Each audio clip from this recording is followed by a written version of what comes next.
We begin with breaking news in the apparent second assassination attempt on former President Donald Trump. It's September 15th, 2024, a sunny day at Trump International Golf Club in West Palm Beach, Florida. Former President Donald Trump is enjoying a round of golf, unaware of the danger lurking in the nearby bushes. For 12 hours, a man named Ryan Wesley Routh has been waiting patiently, an SKS-style rifle in his hands. But as Ryan prepares to make his move, a sharp-eyed Secret Service agent spots the barrel poking through the fence. Shots are fired, and Ryan flees the scene in a black Nissan SUV. A witness manages to snap a photo of his license plate, setting in motion a sequence of events that will lead to Ryan's capture. But who is Ryan Routh? And how did this 58-year-old Hawaii resident with a criminal past and delusions of grandeur end up plotting to take out a former president? Join me as we dive into the bizarre tale of Ryan Routh, the man who was undone by his own license plate.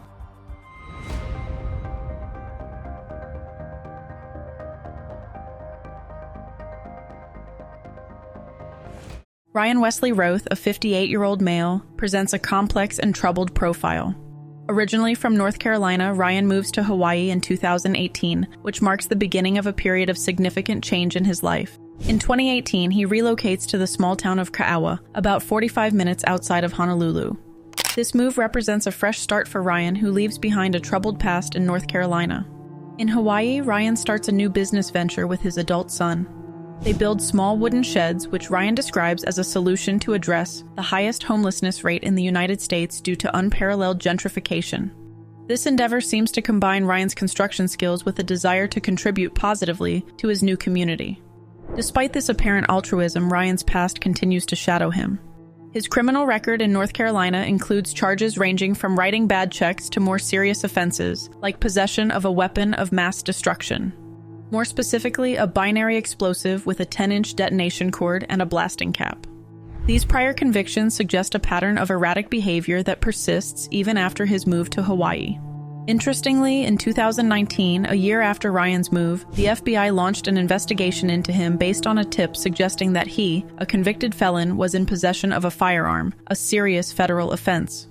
Following standard protocol, the FBI attempted to verify this information by interviewing the alleged complainant. However, in an unexpected turn of events, the individual did not confirm providing the initial tip. This lack of corroboration led to the closure of the case without further action. This incident marks a missed opportunity to confront Ryan early on. His political views begin to shift dramatically during this period. In 2020, he claims to have voted for Donald Trump in the 2016 election. But by June of that year, he expresses disillusionment with the then president.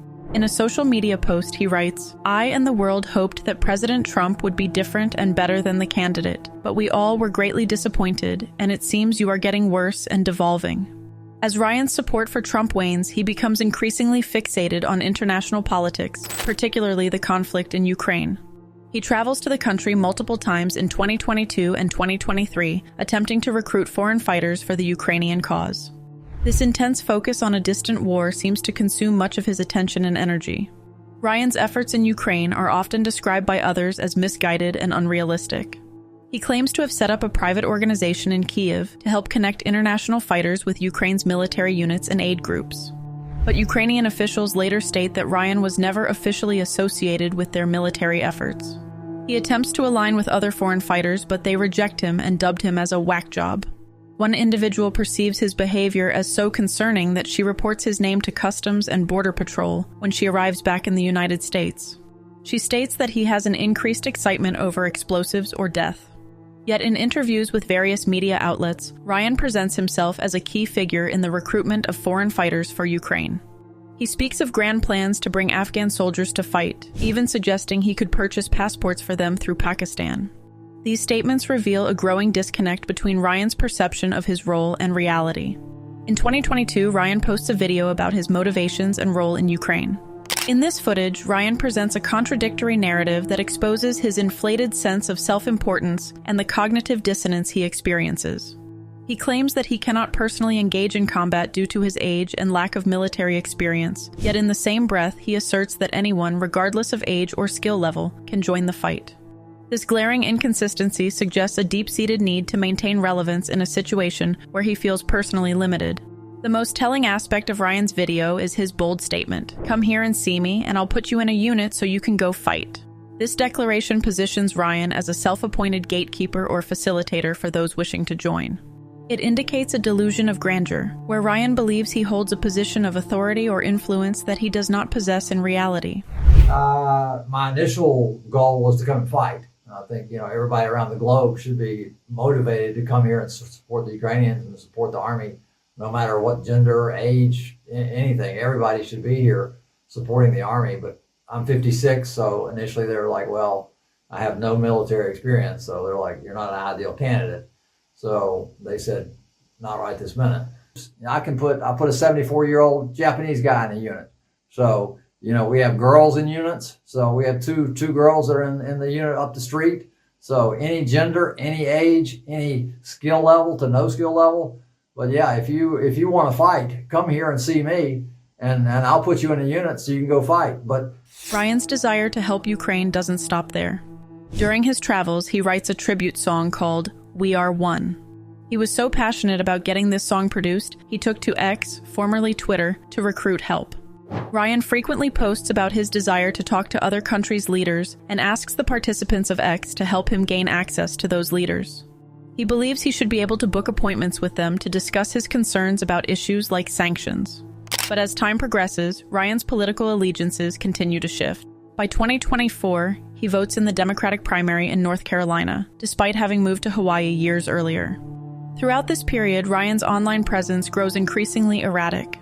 He posts frequently about global conflicts and political issues, often presenting himself as a central figure in world events. His social media accounts reveal a man who seems to believe he has the power to influence international affairs single-handedly. While Ryan's social media posts continue to paint a picture of a man detached from reality, his next actions will prove far more dangerous than mere online ramblings. The calm of a Florida golf course is about to be disrupted by a presence lurking in the shadows, armed not just with delusions of grandeur, but with something far more lethal.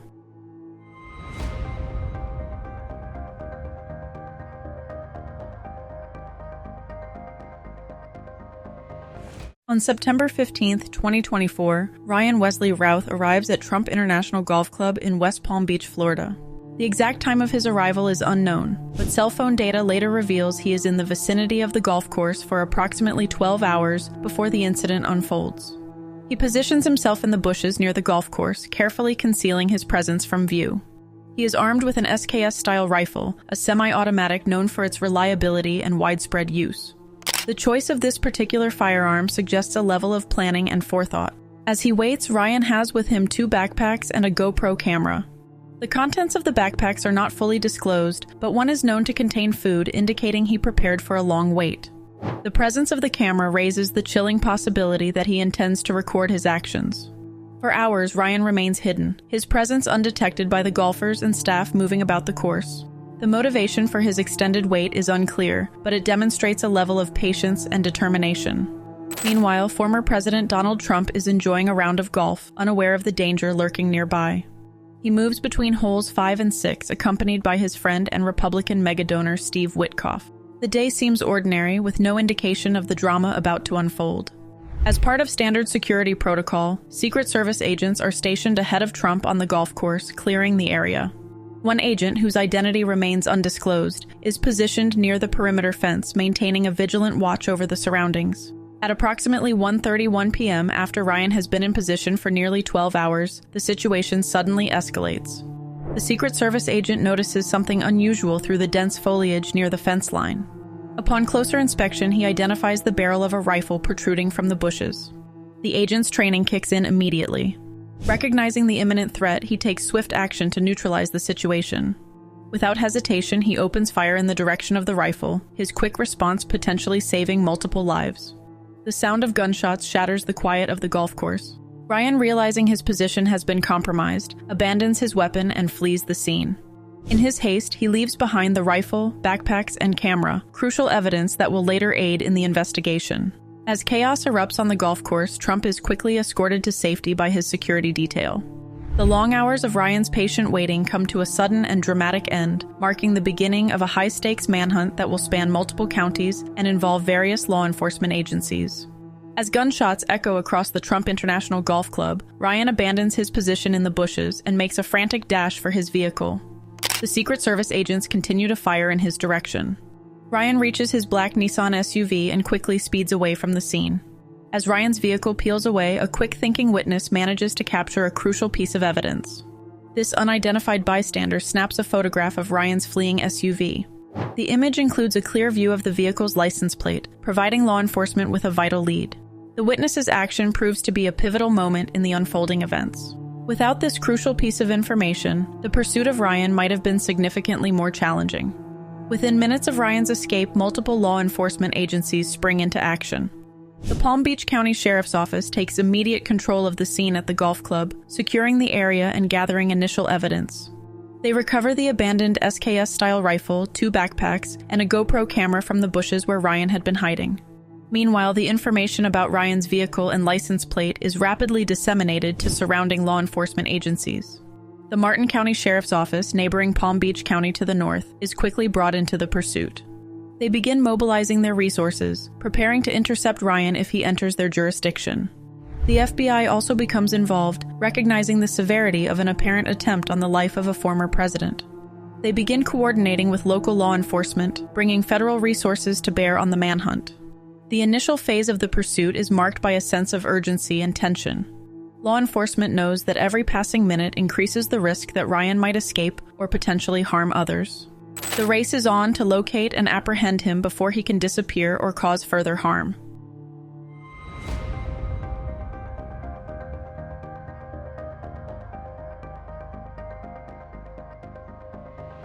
As the manhunt for Ryan Wesley Routh intensifies, law enforcement agencies turn to modern technology to aid in their pursuit.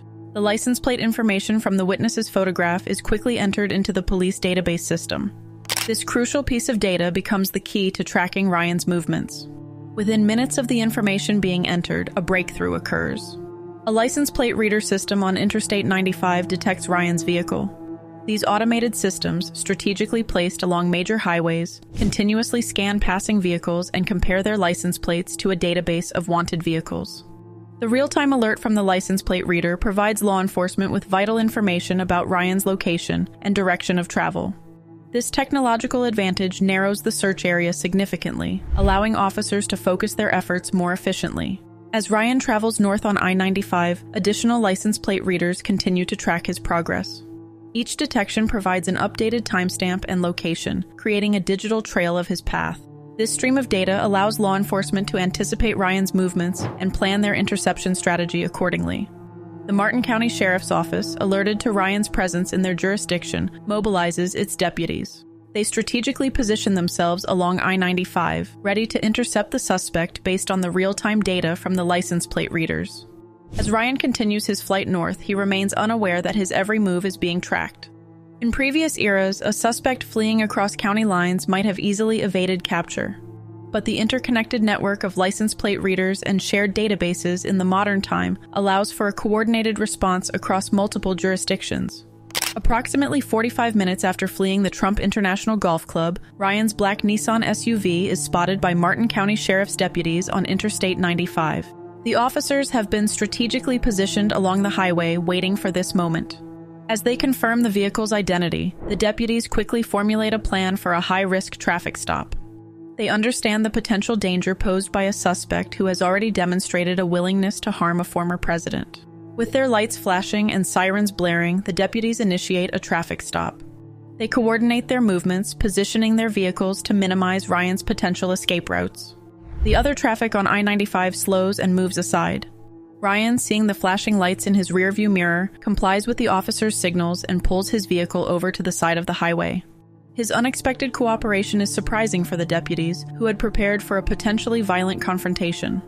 As Ryan's vehicle comes to a stop, the deputies execute their well-practiced high-risk stop procedures. They use their patrol cars for cover with their weapons drawn as they shout clear and forceful commands to Ryan. To the officer's relief, Ryan follows their instructions without resistance. He exits his vehicle with his hands raised, moving slowly and deliberately as directed by the deputies.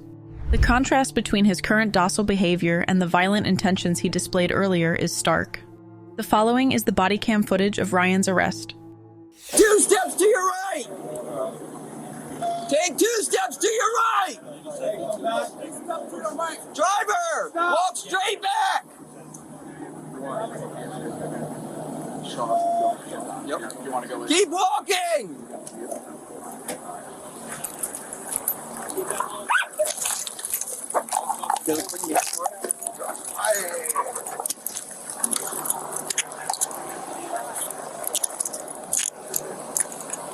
What's your name, Austin?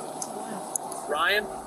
Martin County Sheriff William Snyder later describes Ryan's demeanor during the arrest as very compliant and calm. He notes, he never asked, "What is this about?" Obviously, law enforcement with long rifles, blue lights, a lot going on. He never questioned it. The deputies approach Ryan cautiously, maintaining their defensive positions until they can secure him in handcuffs. Once he is restrained, they conduct a thorough search of his person and vehicle, looking for any additional weapons or evidence related to the golf course incident. With Ryan in custody, the intensity of the moment begins to subside. The deputies secure the scene and prepare to transport the suspect for further processing. The entire takedown, from the initial spotting of Ryan's vehicle to his arrest, has unfolded with remarkable efficiency, and he is handed over to the FBI for further investigation. With Ryan in custody, the immediate threat has been neutralized. But for investigators, the real work is just beginning. As they comb through the evidence abandoned at the golf course, a troubling question looms. What drove this man to lie in wait for nearly 12 hours, armed and ready to strike at a former president? The answers are about to reveal a descent into delusion that's as fascinating as it is disturbing.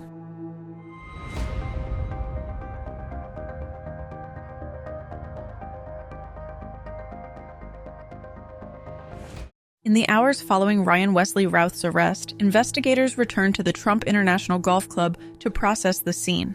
They recover the pieces of evidence from the bushes where Ryan had been hiding. The items include an SKS-style rifle with a scope, 2 backpacks, and a GoPro camera. The GoPro suggests that Ryan views his actions as significant and worthy of recording, possibly stemming from a grandiose self-perception. This behavior mirrors his previous endeavors in Ukraine and Hawaii, where he seemingly positioned himself as a savior figure.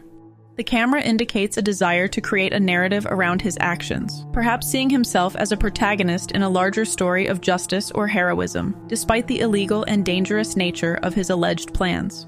Ryan's meticulous preparation, evidenced by the food found in one of the backpacks, speaks to a level of commitment and patience that is psychologically significant. This preparedness, coupled with cell phone data showing his 12-hour presence near the golf course, reveals a deeply entrenched determination. Such dedication might stem from a fixated mindset, where Ryan has convinced himself of the righteousness or necessity of his actions, regardless of their legality and moral implications. The question of how Ryan knew Trump would be at the golf course initially seems puzzling, given that the former president's whereabouts are typically shielded from public knowledge. However, the most likely explanation is far more straightforward. Trump is known for frequently visiting this particular golf course when he's in Florida. Given his well-documented fondness for golfing and his ties to the area, Ryan's presence there seems less a result of insider knowledge and more a calculated guess based on publicly available information. Ryan's patience in waiting for Trump to arrive, maintaining his position from 1:59 a.m. until his discovery at 1:31 p.m. the following day, also demonstrates an unsettling level of focus and resolve. The combination of careful planning, extended waiting, and the desire to document suggests a complex state of mind where Ryan may view his actions not as criminal, but as historically significant or morally justified, highlighting a potentially dangerous disconnect from reality and legal as well as ethical norms. Perhaps most alarmingly is the discovery of Ryan's self-published book, Ukraine's Unwinnable War, which contains a chilling foreshadowing of his alleged execution attempt. In it, he wrote that Iran and possibly readers are free to assassinate Trump. This statement, combined with his actions, paints a picture of a man whose grip on reality was increasingly weakening.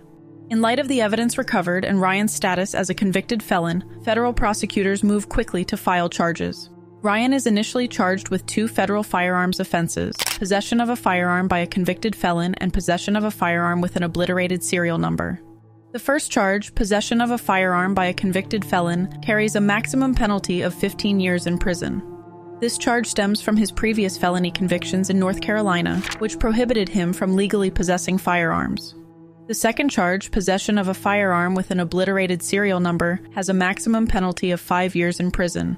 This charge suggests that Ryan may have attempted to make the weapon more difficult to trace, potentially indicating a higher level of criminal sophistication and premeditation.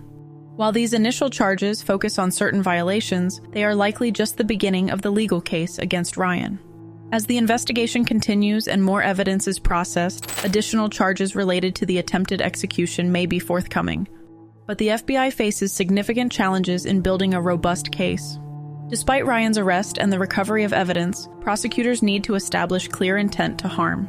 This task is complicated by the fact that Ryan did not fire any shots and reportedly did not have a direct line of sight to Trump from his position near the golf course since he was discovered by the Secret Service before Trump approached the area. To prove criminal intent, prosecutors typically need to demonstrate that a suspect took substantial steps toward committing a crime and had the specific intent to carry it out. In Ryan's case, this means showing he deliberately targeted Trump and took concrete actions to attempt the crime. However, the fact that Ryan was apprehended before taking any direct action against Trump complicates this requirement, making it more challenging to establish clear intent beyond a reasonable doubt. Investigators are reviewing all writings, social media posts, and witness statements that could reveal Ryan's motives and plans.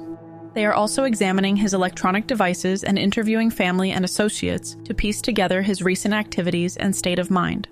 The investigation is further complicated by questions about potential foreign connections. While there is currently no evidence linking Ryan to foreign actors, his previous travel to Ukraine and ongoing concerns about Iranian threats against Trump have prompted a thorough examination of any international ties.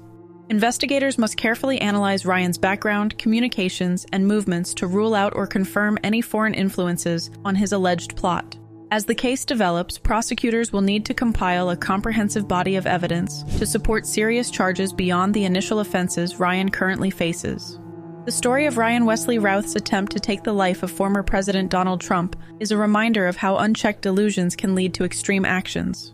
From his troubled past in North Carolina to his misguided efforts in Ukraine, and finally to his 12-hour stakeout at Trump's golf course, Routh's descent into madness culminated in a drastic act. This case not only highlights the potential dangers faced by public figures, but also underscores the crucial role of technology in modern law enforcement. What do you think about the use of license plate reader technology to track criminals? Do you think there was a chance this could have been prevented? Thank you as always for watching until the end. Join me next time when we explore the psychological maze of some of the most wicked people.